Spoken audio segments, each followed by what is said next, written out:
ओम नमो नारायण। जय श्री राम, जय भोलेनाथ, जय श्री कृष्ण, जय माता जी। हरि रस में ईश्वरदास जी आगे क्या कहते हैं। आज हम 14 नंबर के दोहरे पर आते हैं।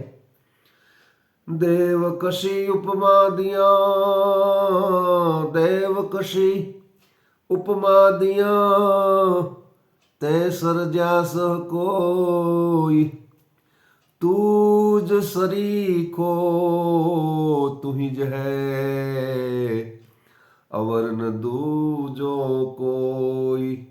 कितने बड़ी बात कर दी ईश्वरदास जी ने। ये 4 शब्द में बहुत बड़ी बात ये कह दी है और मनुष्य की पामरता का भी वर्णन उनमें आ जाता है।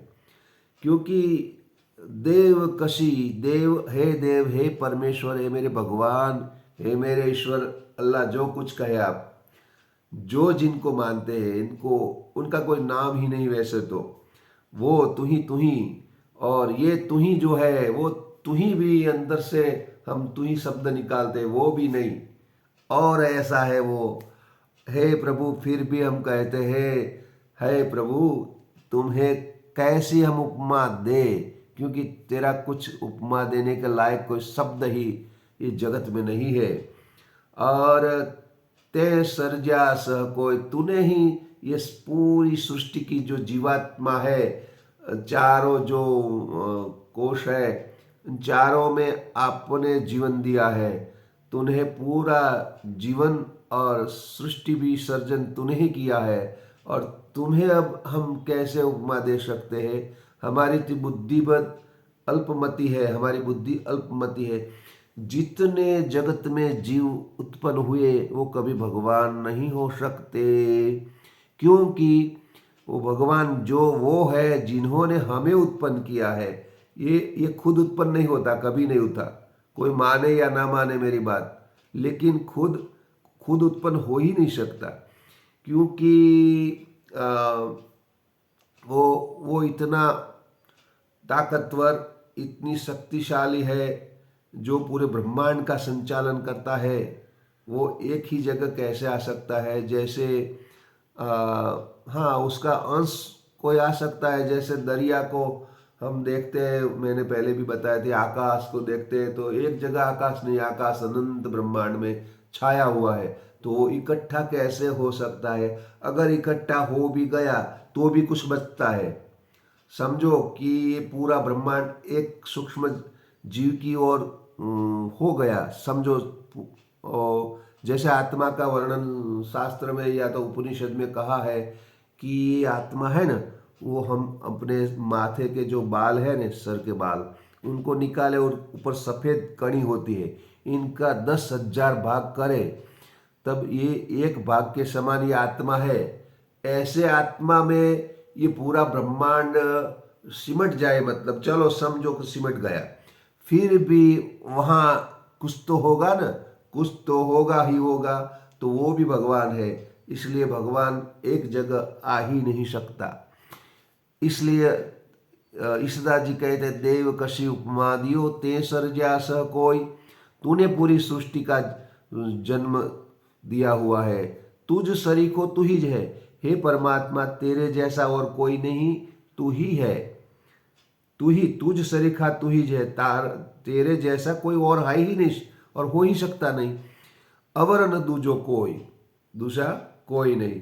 लेकिन फिर भी जगत में ऐसे मनुष्य है जो इन भगवान की शक्ति को पाके, परमात्मा की थोड़ी भक्ति वगैरह पाके, बहुत से जो राक्षस योनि के जो हुए मनुष्य, मतलब राक्षस योनि जीवात्मा हुए, उन्होंने भगवान की शक्ति पाकर भगवान के पर भी प्रयोग किया हुआ है, फिर भी वो भगवान नहीं हो सकता।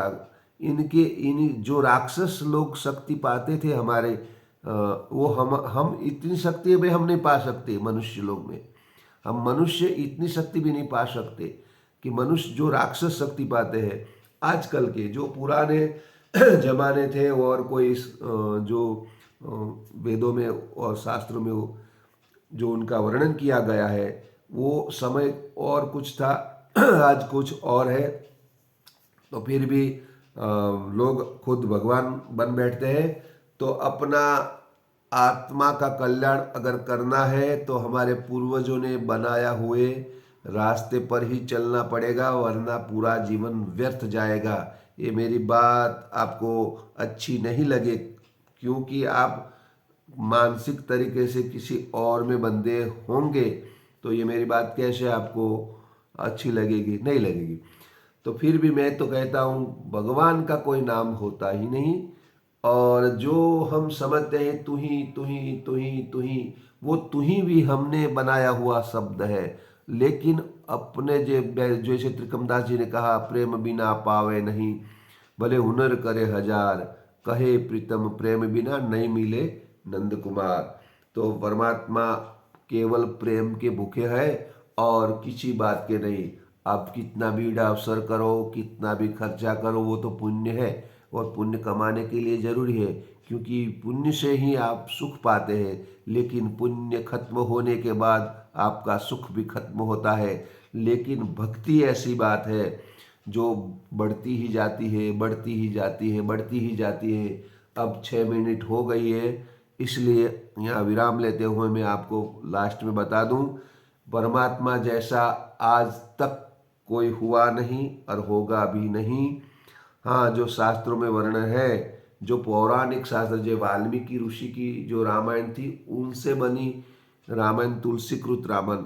अगर ये वाल्मीकि रामायण नहीं होती तो भी तुलसीकृत रामायण के अनुसार वो हम मान्यता में नहीं लेते, क्योंकि वो अभी के 200 वर्ष पहले हुए।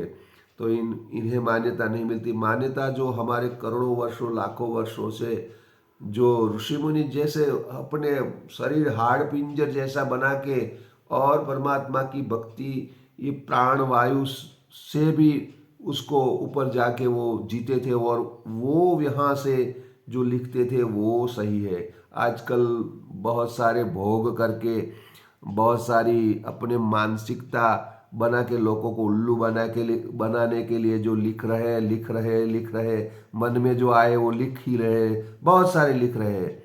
लेकिन जो है वो है, उनमें ज़्यादा संशोधन करने की जरूरत नहीं, क्योंकि जो थे ना वो बहुत बुद्धिशाली, हमसे बहुत बुद्धिशाली थे। आजकल तुम कितनी भी अपनी बुद्धि बढ़ा लो, लेकिन उनके जैसे नहीं होंगे, नहीं होंगे और नहीं होंगे। इसलिए उन नामों से, उन जो शास्त्र है उनको प्रणाम करके आगे बढ़ना चाहिए। जय श्री राम, जय भोलेनाथ, जय माता जी, जय श्री कृष्ण। आपका दिन शुभ रहे, आप सदा आपके परिवार के साथ सुखी रहे। जय श्री राम।